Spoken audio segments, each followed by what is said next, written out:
Welcome, everyone, to this episode of The Butterfly Effect. My name is Tali Orad. I'm your host and your butterfly here. I am so excited to be speaking today with a very special guest coming all the way from Kenya, James Musyoka. James is the co founder and executive director for Kenya Connect, an NGO that helps kids in Kenya, the US, and across the world to become ambassadors for peace and global connection through the power of writing a letter. The organization is currently devoted to lifting children in rural Kenya out of extreme poverty using the power of education. I got to know James through a planting we did together via 1 Trillion and support their planting project that you will soon hear about. I am thrilled to have him here today. Welcome, James. Hi, Tari. Hello, hello. It is wonderful to have you on this podcast, to be able to share firsthand your story about the tree planting and the impact it has on the kids and the community. Can you please share with our listeners what does Kenya Connect do? Who we are? What are these projects? We are a grassroots organization based in eastern part of Kenya, a place called Wamonyu. We are working with about 62 public schools in this part of Machakos County. In what field? Mainly, we work in the area of education, trying to empower students and teachers in rural Kenya to be successful in the skills of the 21st century. Can you give an example of some of the projects? We are doing quite a number of programs to break down barriers in education. For instance, we do a lot of work in literacy. We started a library program about 10 years ago with a collection of about 200 books, and now we have built it up to about 10,000 books. We normally take books to the students at their schools after every 2 weeks. Students get to check out the books and they read from home. We've noted that since we started the program, the amount of time that students spend reading has tripled. Their test scores are also improving in their national exams, and teachers are attributing the success to our library program. So, one program is access to books. But you mentioned rural Kenya, it's east of Nairobi. There is probably no light, no electricity. How can the kids read at home in the dark? We started a solar light program that we provide on a rent to own basis. Parents rent the light and they pay $2 a month. Cost of the light is $8. So within 4 months, the parents have prepaid the light and they get to own the lights. And that solves the problem of no light. How old are the kids? Oh, we are working with the kids mainly in primary school, that is in the ages of 6 to 18 years. Wow, this is great. I know you recently added another educational component to the program, and it's teaching the kids about the environment, climate change, and of course, trees and their role in our lives. I would love it if you share with us more about this program. So recently we partnered with 1 Trillion to do tree project in our project site. This started off by a program that we recently added about compost toilet. Wait, compost toilets and trees? I need to understand more.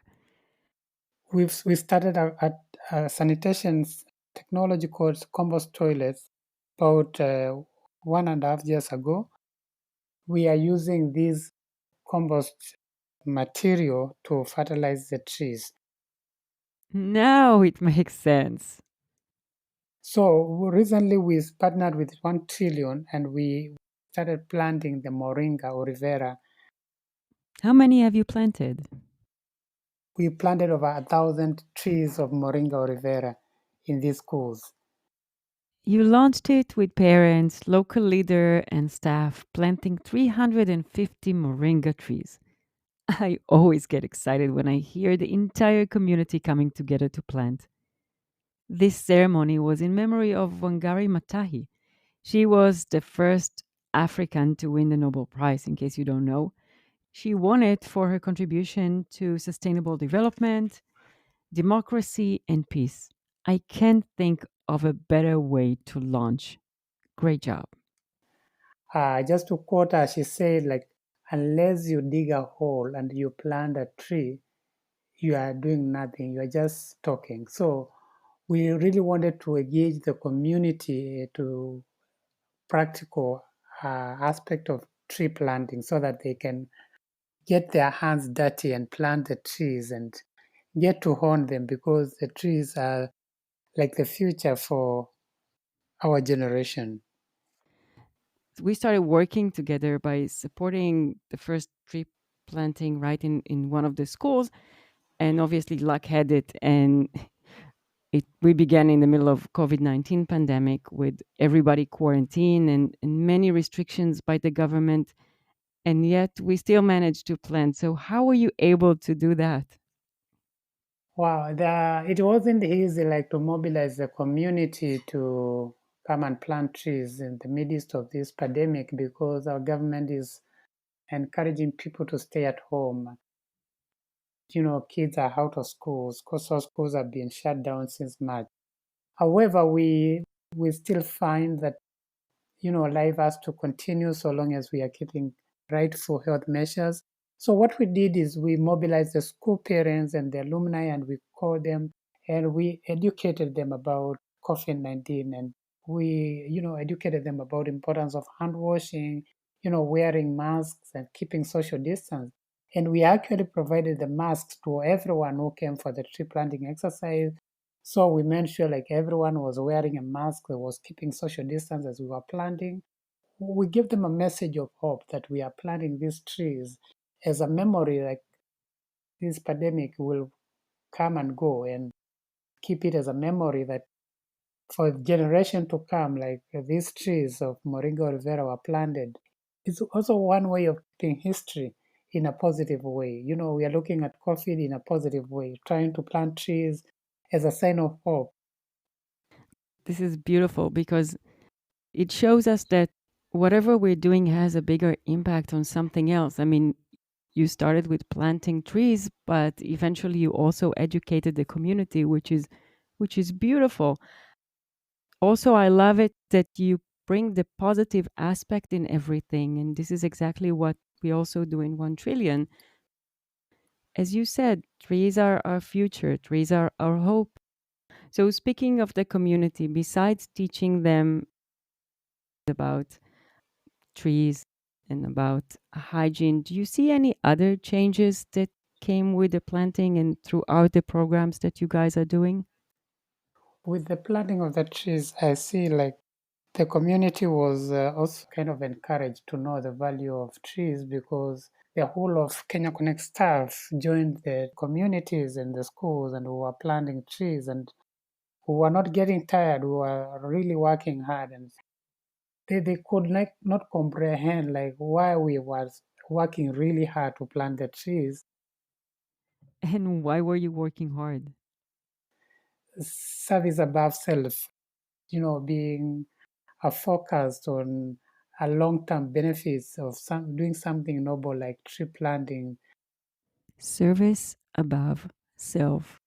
So I think in terms of perception, this was phenomenal, and I can say it really changed their mindset. Admirable. You don't necessarily need to do something that is going to benefit you in the short run.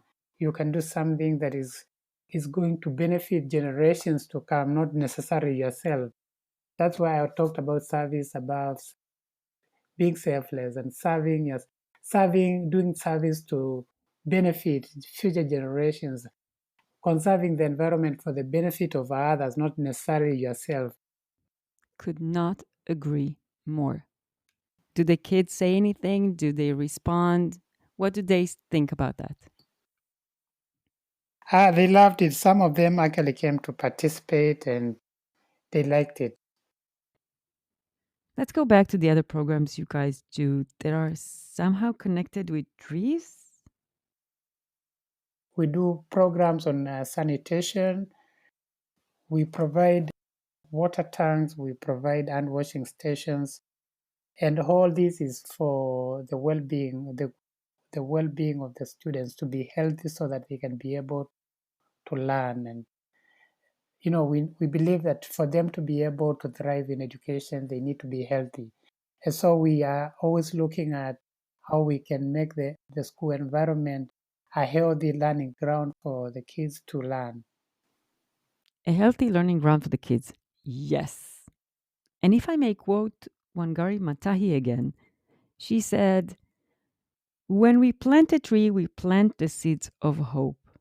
So the kids, like the trees, are our seeds of hope.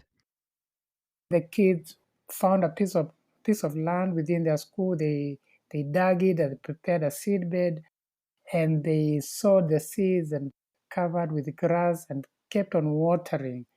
So this was their own project from the word go, because they are the one who sowed the seeds on the seedbed, and then they took care of the seedlings by watering them daily until they were sent home because of the COVID-19. Then after that, were able to like work with other students, like to go to the schools and transplant the seeds into polythene bags. When the seeds were grown, now that's when we engage now the whole community to come and plant the seeds in the field. It has been quite a long process, but I must say that this was a project for the students.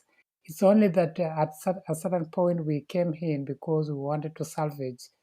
When you say salvage, you mean continue taking care of the project. Yes, With the trees planted and the kids off school, someone had to step up, take care of the trees. And that someone you told me was one of the parents named Joshua. yes. So Joshua was one of the parents who turned up during the tree planting in Manzoni, one of the schools. We worked all day with him, like trying to mark the positions where we are going to plant the trees. After this, we had a meeting with all the parents. We asked them, now that we planted the moringa seedlings and kids are not in school, what plans do they have to take care of the seeds? And they said it was ready, to be coming like twice a week and watering the seedlings, clearing the bushes around where we planted the trees. It takes care for the trees to thrive. They need to be watered. They need to be applied pesticides to prevent ants like from hitting them. You mean Joshua? He volunteered among all the parents, and he said he would take care of the seedlings for like 2 months until they are able to sustain themselves. So I would say Joshua was a very devoted parent who was ready to take care of the trees. And that's where the community stepped up for him. The parents said, like, we will give you a small subsidy for the work you do. Every parent like contributed like $50 so that they can pay him a kind of a stipend of about $50 for the time he would be taking care of the trees. I thought that was good collective responsibility, of the parents recognizing they cannot all come to the school and water the seeds, but they can collect a kitty and give Joshua to take care of the trees. His good deed, in a way, paid off. And as we can see, the butterfly stroke again. It's really a challenging time to put bread on the table and, even take care of health needs. It was a great relief for him, and he really appreciated for that. You told me you aimed for 7% of survival rate, even though you chose this tree because it is known as the tree that never dies. It thrives no matter how tough the environment is. Actually, that was like our target. We want over 7% survival of the trees, but he assured us that he wants to have 100% survival of those trees. Joshua was determined.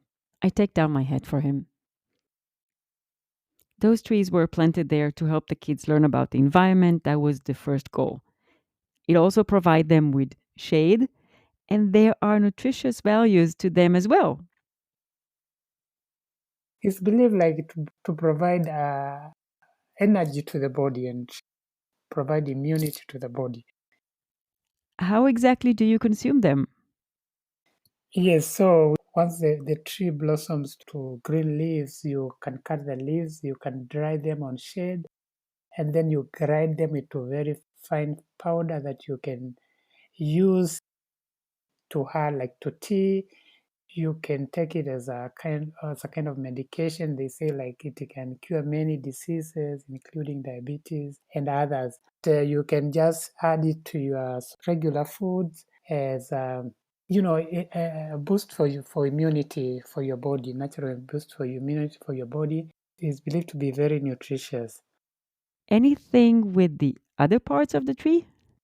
Every part of this tree is beneficial apart from the roots. Actually, the roots are said to be poisonous. It's only part of the tree that is not useful. But I think it's a way of natural selection, like the tree trying to protect itself. It doesn't want to be cut. So the roots are very poisonous, so it can sustain itself, defend itself through its own natural ways. This reminds me of the book The Giving Tree by Shel Silverstein, where the main character, the boy, consumed almost everything the tree could give him without giving anything back. Whereas here, there is an option to use most part of the tree. However, it's not just taking from the tree.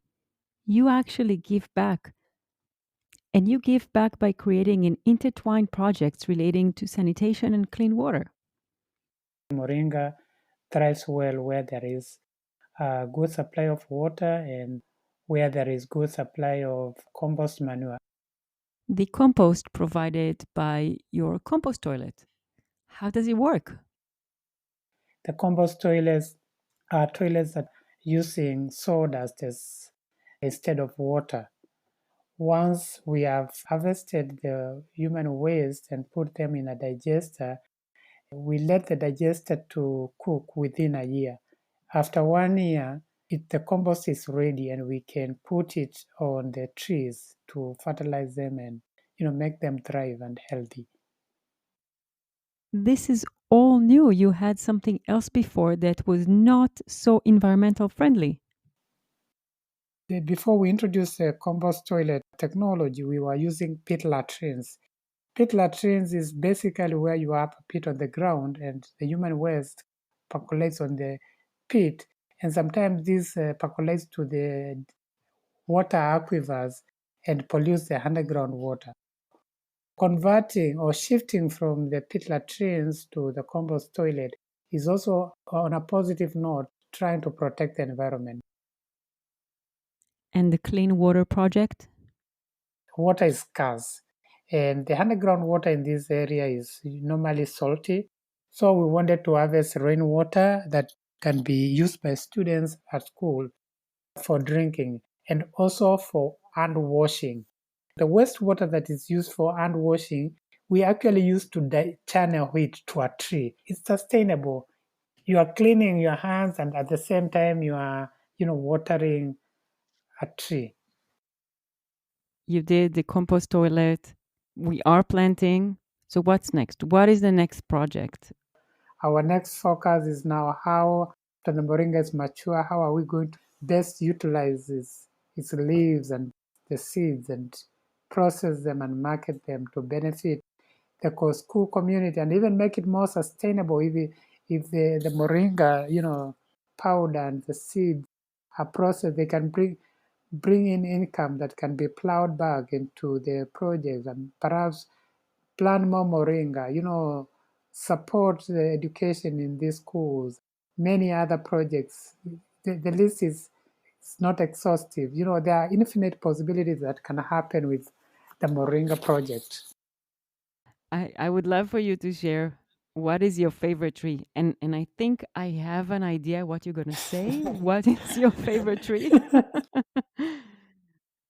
Yes, I think your guess is right. I think Moringa or Rivera is my favorite tree. Actually, I planted it in my in my compound, and I am already harvesting it. I love it.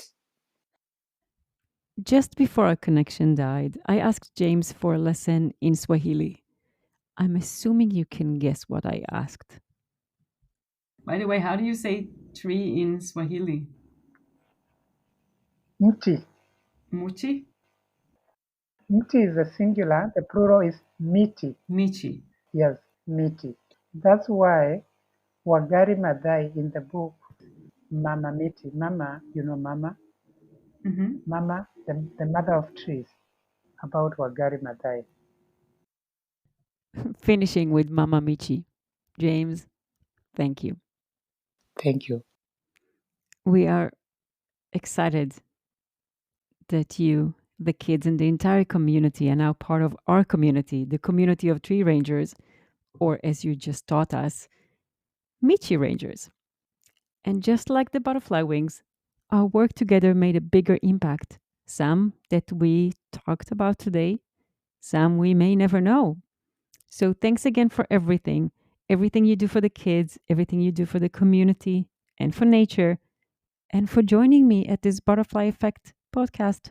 Yeah, it was a pleasure talking to you and sharing our story about education and how we are it's intertwined with so many other projects, all for the benefit and the success of the rural child. Thank you. That's it. Another Butterfly Effect episode just ended. I wanted to thank you for joining me, as we are all beautiful butterflies, each in his and her individual ways. I really appreciate you coming on this journey with me, and I hope I can see you next time. Please subscribe to hear more of our stories of change. Take action if you can, and remember, it only takes a small action to make a big difference. Be a butterfly.